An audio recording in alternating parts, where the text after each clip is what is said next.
So, Tom, break down for our viewers what happened this morning in Russia.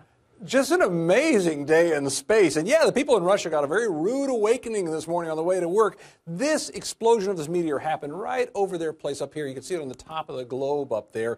And this was a really big, explosive event. This meteor came streaking into the atmosphere and hit there. Let's talk about the size of this thing, because this is fascinating to think about. It was about 10 tons, only about 10 feet across. This isn't very big.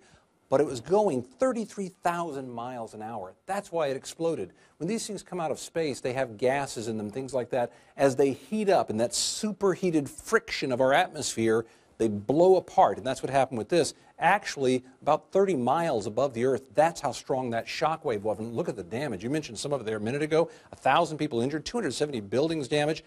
This is not linked, however, not linked in any way to 2012 DA14. I keep having trouble with that name because that was the asteroid we were talking about all day. Let me give you some reference points on this because this is important. We always think about the Earth as being close to the moon. That's how we talk about it. Here's the Earth, here's the moon over here, and it's close. But it's not really close to the moon.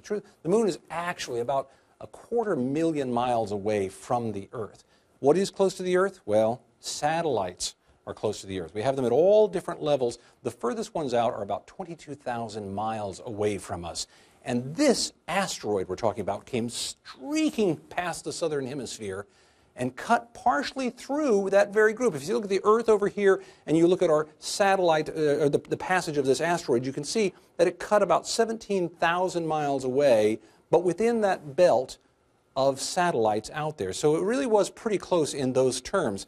Now, it wasn't a big threat, though, because pretty close is pretty far away in space terms, or at least in Earth terms, and it wasn't really that big. When you think about it, this thing was only about 50 yards long. It was traveling about 18,000 miles an hour. That's a big deal. And if it had hit Earth, it would have exploded with the force of more than 2 million tons of dynamite.